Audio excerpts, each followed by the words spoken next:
First off, thank you for testing our teledialer. We really appreciate your time and feedback. To start, point your browser to teledialer.hellohunter.com. The first time our Flash plugin is accessed, it will take a few moments to download to your computer, but when you return, the software should appear quickly. When an update is available, you will receive the latest copy. You should see the loading progress bar. This means your contact lists are being downloaded to your computer. We do this because it allows users to access their contact information much faster than an ordinary web page. If you have many contacts, this process might take a few moments. This is the main interface of the HelloHunter teledialer. There are tabs on the upper right that correspond to different aspects of our program. The My Contacts screen has data grids of the main categories teledialer uses to classify contacts. You'll want to review the PowerPoint for a better description of each of these. It's easy to sort contacts by various data parameters. The columns in these data grids are user-definable, so if you're a loan officer, you might find it useful to sort information by geographic region or loan-to-value ratio. But for my sample, I've chosen to list contacts by name, company, industry, campaign, and if they use VoIP. You'll also notice a last action column. This is a special column that displays the last log entry for a certain contact. The control section of the data grid gives you several options. You can either simultaneously view and call a contact, view a contact, or move the contact to the trash. If you move the contact to the trash, it will now appear in the dead or not interested data grid. From there, you can either move the contact back to your to-call list or permanently delete it. If we go ahead and view a contact, we're automatically taken to the contact view.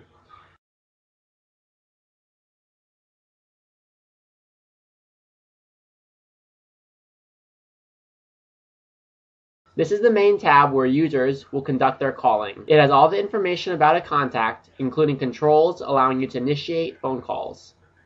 In the contact controls, you can do a few things. You can start a direct call, or start power dialing from this contact forward. Use the green arrows. You can easily navigate from the next contact and back. Pressing the star icon identifies the contact as a goal or lead. Pressing this button will automatically move the contact to the special goal section. The green recycling bin marks the contact as not interested, and likewise moves the contact to the dead, not interested section. The red stop sign marks the phone number as being a wrong number or do not call. Under this is the contact log, which is the complete timeline of all calls and notes about this contact. Users can add a note about a specific contact and save it to the log. The user's name is automatically prepended to the message for record keeping and compliance. You can also assign the contact to another user or schedule a follow-up call. Scheduling a follow-up call also moves the contact to the scheduled list.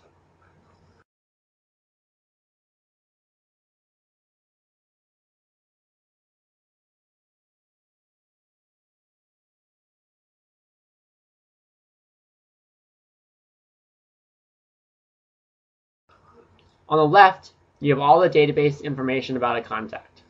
Again, these fields are 100% customizable. I'm trying to sell teledialer software, so I've chosen these fields that are relevant to selling a teledialer. But you would customize this to your liking in the Settings and Admin tab, which we'll explain later.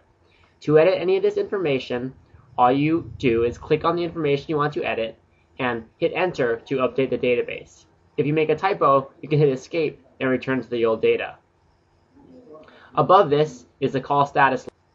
There are two red and green icons that correspond to the link in our telephone system. The first one turns green when the user is connected, and the bottom one turns green when a contact is connected to the agent. We can go ahead and initiate a call using the direct call mode, and our telephone will ring. We'll answer the phone, and we should hear a Hello Hunter welcome message followed by a doorbell. The doorbell indicates our system is calling a contact for you, or multiple contacts in the case of power dialing. When the contact hangs up, or you disconnect the call using the cancel button, you hear a slamming door sound. In addition, the contact icon turns red. There's no need to hang up the user or agent's phone, Instead, use the web interface to initiate another call. Power dialing works the same way, except our system automatically calls multiple contacts simultaneously. When a contact picks up, his or her information is automatically displayed to the user. Continue pressing the power dial button will cycle through all contacts in your to-call list until you reach the end. The user agent will be notified when this occurs. Typically, in a large setup, user agents will click the power dial button, talk to a contact, and make notes, disposition the contact using the icon controls, and then press the power dial button again to find the next available contact. The next tab is our Add Export Contact tab. Pressing the first button will download a CSV template with your custom fields already set up. To import files from CSV, you must use this template. Once the template is set up, you can select it and press the Upload button. The next button allows you to export contacts to CSV. Simply press it and select where you want to save. The last option for adding a contact is to do it manually. This button will prompt you for a phone and then show you the contact, allowing you to edit database fields in the contact view.